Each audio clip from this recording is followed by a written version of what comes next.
Halo semuanya, selamat pagi. Bagaimana kabar kalian hari ini? Ya, semoga sama seperti biasanya, sehat, semangat, bahagia, dan selalu dalam lindungan Tuhan Yang Maha Esa ya. Amin. Senang sekali hari ini kita berjumpa lagi di pelajaran IPS bersama saya Ibu Nara. Dan untuk hari ini kita akan mempelajari materi tentang pemahaman lokasi melalui peta. Oke?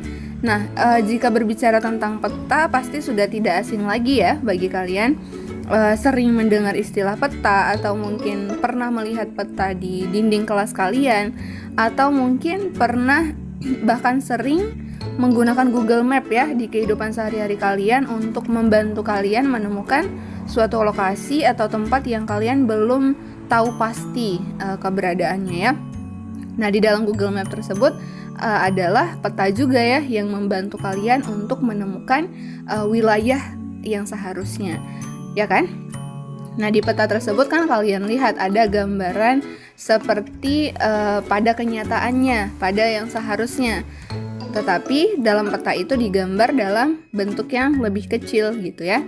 Nah, untuk selanjutnya akan kita pahami lebih banyak lagi tentang peta. Oke? Nah, di sini tujuan pembelajaran kita ada dua ya untuk hari ini. Yang pertama, Ibu harap kalian dapat menjelaskan apa yang dimaksud dengan peta. Nah, yang kedua, Ibu harap kalian dapat menjelaskan komponen yang ada pada peta. Nah, komponen-komponen ini adalah nantinya membantu kalian untuk memahami dan membaca peta lebih baik lagi, gitu ya. Selanjutnya di sini Ibu letakkan contoh peta ya. Nah, di sini ada peta yang berjudul Peta Wilayah Kedaulatan dan Yurisdiksi Nasional Republik Indonesia.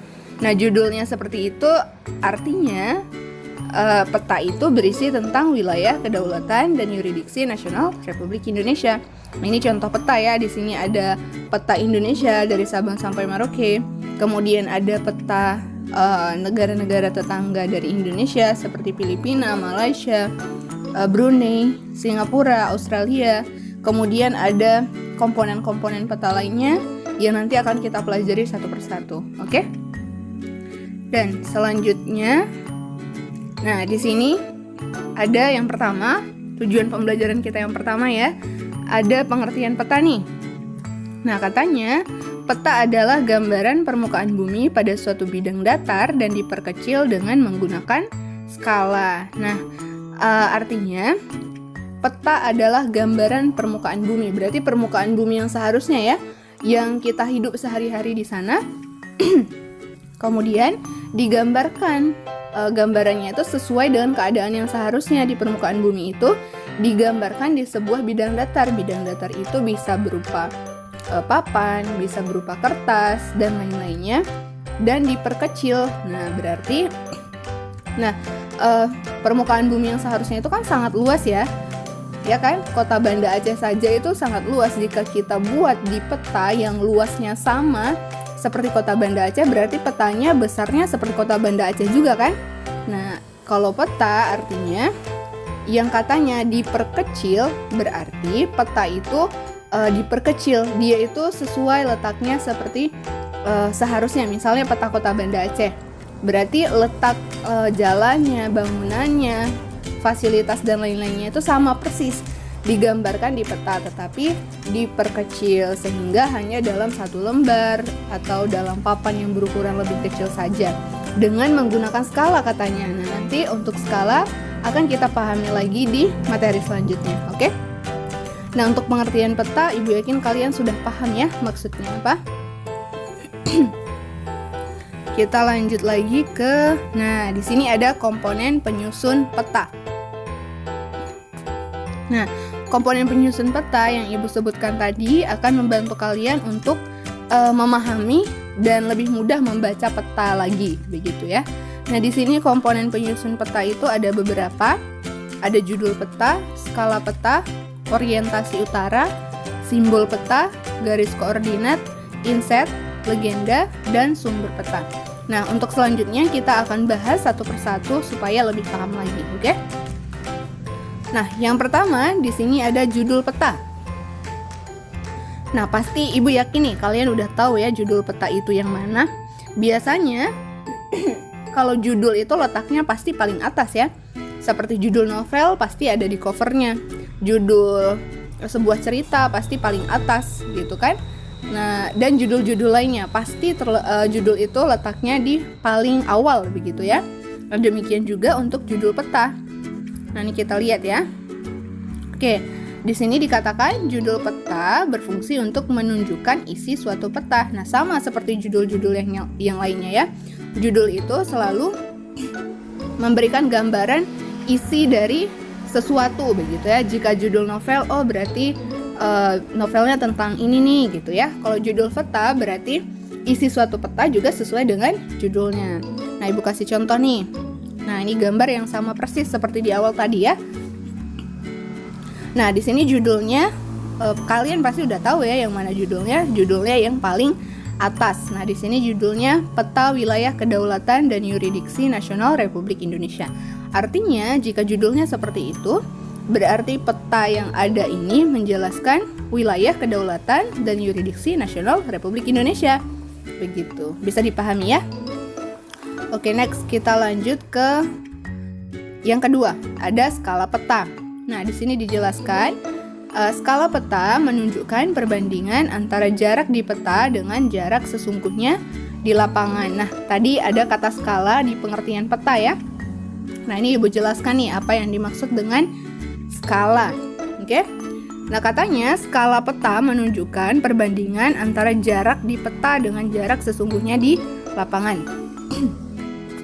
Supaya lebih paham, Ibu langsung beri contoh ya. Nah, skala peta ini sebenarnya terbagi menjadi dua ya, anak-anak.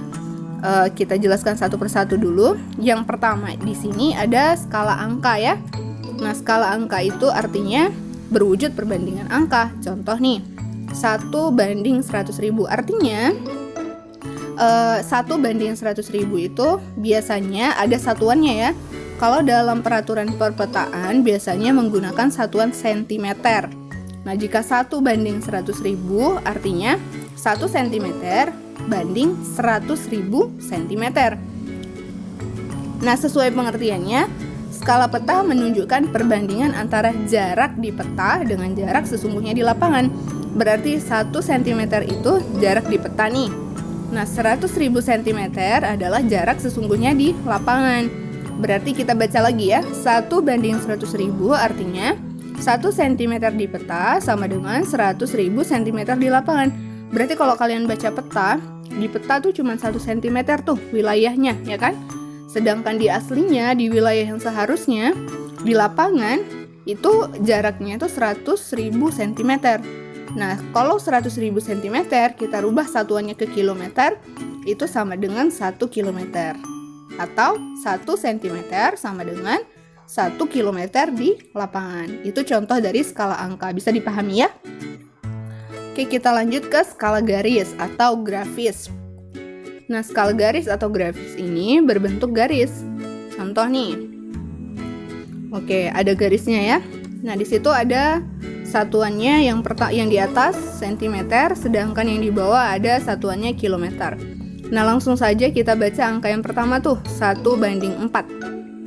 Ya kan? Berarti jika di peta 1 cm, berarti di jarak seharusnya itu adalah 4 km. Terus ada angka selanjutnya, jika di peta 2 cm, berarti di lapangan itu 8 km begitu ya. Itu kan ada, dan seterusnya itu sama terus ya. Dan itu kan ada tanda panah ke bawah tuh, skala 1:400.000. Itu adalah pemecahan dari 1:4 tadi ya. 1 cm sama dengan 4 km. Nah, sedangkan yang 1:400.000 itu satuannya dirubah sama-sama ke cm. Berarti 1 cm banding 400.000 cm. Oke? Bisa dipahami ya? Nah, yang ketiga ada orientasi utara. Nah, orientasi utara itu digunakan sebagai petunjuk arah peta. Oke? Nah, langsung aja nih Ibu kasih contoh. Biasanya pasti kalian pernah lihat ya, entah di peta atau mungkin kalian pernah menggunakan kompas dan seterusnya. itu ada petunjuk arah ya. Biasanya orientasi utara ini kalau di peta letaknya di tempat kosong di suatu peta ya. Nah, di sini ada bermacam bentuk ya. Ada yang ke atas U aja, artinya utara. Bermacam bentuk nih, ya kan? Kemudian yang paling kiri di sini bisa kita lihat lebih banyak lagi keterangannya. Ada utara, U utara, kalau S selatan, kalau sebelah kanan T itu timur, kalau sebelah kiri B itu barat. Nah, kalau serong kanan itu ada TL, timur laut, kalau serong kiri itu ada BL, barat laut, dan seterusnya. Oke? Itu berfungsi untuk memudahkan kalian membaca arah suatu lokasi di peta. Misalnya ibu tanya, negara manakah yang terletak di bagian selatan Indonesia? Selatan itu berarti kan di bawah nih, ya kan? Selatan yang tanda panahnya ke bawah. Nah, kalau kita lihat di peta, negara yang letaknya di bawah negara Indonesia itu ada siapa? Ada Australia kan? Nah, seperti itu contohnya.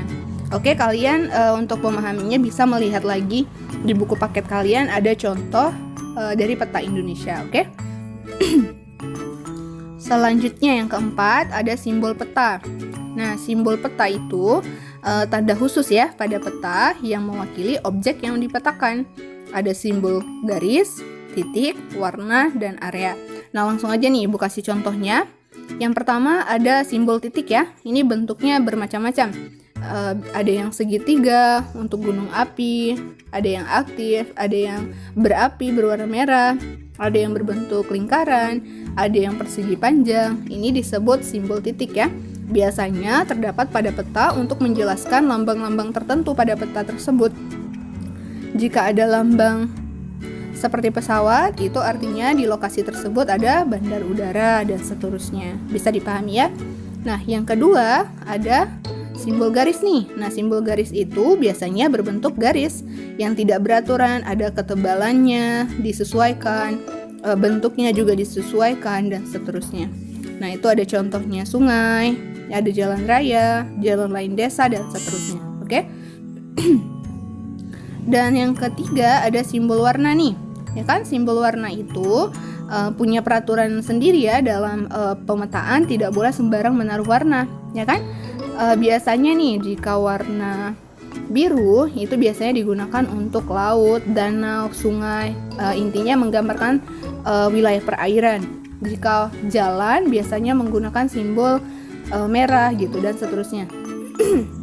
Dan untuk kedalaman atau ketinggian suatu tempat itu biasanya menggunakan sebuah warna yang warnanya itu berubah seiringan gitu ya, dia satu warna tetapi kontrasnya berubah gitu ya.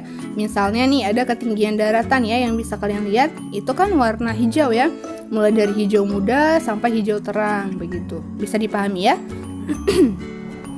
Kemudian keempat ada simbol area. Nah, simbol area itu biasanya berbentuk apa ya? Simbolnya itu menggambarkan bentuk seperti di lapangan gitu ya. Contohnya ada sawah tuh. Nah, sawah bentuknya dibuat seperti lingkaran tidak beraturan dan ada coretan-coretan seperti bentuk padi. Begitu juga danau, ada bentuknya seperti danau dan diberi warna biru. Oke? Paham ya? Berarti ada beberapa jenis simbol peta nih, ada titik, ada garis, ada warna, dan area. Oke, kita lanjut lagi. Yang kelima ada garis koordinat. Nah, garis koordinat langsung aja ya, pengertiannya adalah garis hayal pada peta berupa koordinat dalam bentuk garis lintang dan garis bujur. Oke, ini contoh gambarnya ya. Nah, di sini ada garis bujur. Garis bujur itu bentuknya membujur ya atau vertikal, lurus ya dari kutub utara ke kutub selatan. Itu namanya garis bujur. Oke. Nah, garis bujur itu nanti membantu kita untuk mengetahui letak astronomis suatu wilayah gitu ya. Nah, ada nanti misalnya Indonesia terletak di berapa derajat lintang utara, dan seterusnya. Itulah guna dari garis bujur dan garis lintang ini nanti ya. Nah, di situ di gambar yang paling kanan itu ada meridian utama ya. Meridian utama itu artinya garis bujur yang 0 derajat angkanya ya.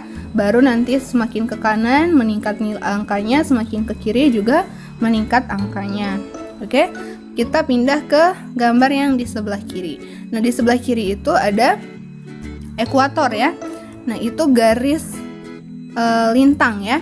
Garis lintang itu membelah antara kutub utara dengan kutub selatan. Kalau garis bujur tadi kan garisnya dari kutub utara ke kutub selatan nih, ya kan, lurus seperti gambar di sebelah kanan ya, garis bujur tuh dari atas ke bawah. Sedangkan garis lintang itu mengelilingi peta nih. Kalau di gambar globe ini ya, garis lintang itu yang membelah antara kutub utara dengan kutub selatan, yang membagi dua wilayah itu ya. Di situ contohnya ada si ekuator. Ekuator itu bahasa lainnya itu adalah khatulistiwa ya. Kalau kalian lihat di peta nanti ada banyak garis lagi tuh, makin ke atas ada garisnya, makin ke bawah ada garisnya. Di gambar yang ibu berikan ini hanya contohnya saja, jadi cuman ada beberapa garis, oke?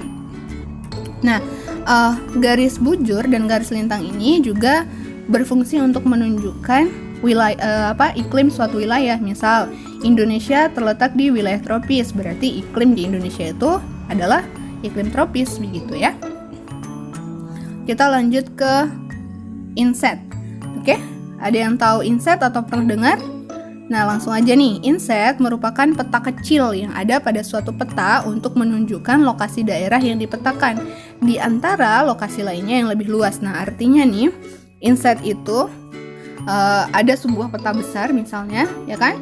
Dan ada di sebuah peta besar itu kan banyak pulau nih, misalnya peta Indonesia, ya kan? Nanti ada pulau-pulau kecil kan, seperti Pulau Bali dan pulau-pulau lainnya. Jika kita ingin memperbesar suatu wilayah, kemudian semacam di zoom, ya kan? Itulah yang disebut inset. Langsung ibu beri contoh. Nah, ini dia. Di sini ada contoh peta Indonesia ya. Ya kan? Peta Indonesia. Nah, di pojok kanan atas itu ada tulisan Bangka Island, ya kan? Itu di dekat Pulau Sumatera. Itulah yang disebut inset. Peta kecil yang di pojok kanan atas, inset itu tadi memperbesar wilayah yang ada di peta besar ini tadi. Jika kita melihat peta besar, Bangka Island kan terlihat kecil. Nah, di sini ketika Bangka Island di zoom, itulah yang disebut inset, oke? Dan selanjutnya ada legenda. Nah, legenda itu menunjukkan semua objek yang ada atau muncul pada muka peta. Nah, di peta itu kan banyak lambang-lambang, simbol-simbol, dan seterusnya. Dan di legenda inilah nantinya akan dijelaskan sebenarnya lambang dalam peta itu artinya di kehidupan nyata itu objek apa sih, begitu. Nah, ini ada contohnya nih, ya kan? Contoh legenda. Nah, ibu akan memberi contoh, misalnya ada ibu kota, itu yang berbentuk persegi 4 terus di tengahnya kosong ya. Nah, itu berarti jika kita lihat di peta ada lambang seperti itu, artinya di keadaan seharusnya itu adalah sebuah ibu kota di sana, gitu. Bisa dipahami ya? Oke, selanjutnya ada sumber peta. Yang terakhir ya. Nah, seperti biasa, sumber peta berarti menunjukkan orang atau lembaga yang membuat peta. Nah, biasanya ini tuh sangat berguna ya. Sumber atau jika kita tahu orang atau lembaga yang membuat peta tersebut, itu merupakan salah satu jaminan atau salah satu yang meyakinkan kita untuk tahu bahwasannya seberapa bagus kualitas peta tersebut. Nah, kan orang nggak boleh sembarangan ya buat peta. Ada lembaga-lembaga tertentu yang mampu membuat peta dengan lebih baik, dengan lebih jelas gitu. Kalau orang amatiran yang buat, bisa jadi ada kekurangan, ya kan? Makanya sumber peta itu penting ya untuk kita tahu orang atau lembaga mana yang membuatnya untuk kita jadikan pedoman. Nah, contoh nih. Nah, di sini ada peta. Peta di sini judulnya ada di bawah ya. Peta zonasi gempa Indonesia. Berarti ini isinya tentang zonasi gempa di Indonesia ya. Nah, terus yang dimaksud sumber peta itu contohnya ada di bawah sini ya. Di sebelah kiri yang ada stempel atau tanda tangan, itu ada tulisan Kementerian Pekerjaan Umum. Nah, berarti yang membuat peta ini adalah Kementerian Pekerjaan Umum. Nah, sesuai kan, Kementerian Pekerjaan Umum membuat peta mengenai zonasi gempa Indonesia. Nah, itu berarti sumbernya cocok gitu. Bisa dipahami ya? Oke, sekian untuk hari ini penjelasannya. Semoga bisa kalian pahami. Jika ada pertanyaan, akan kita diskusikan di grup lagi. Sampai jumpa!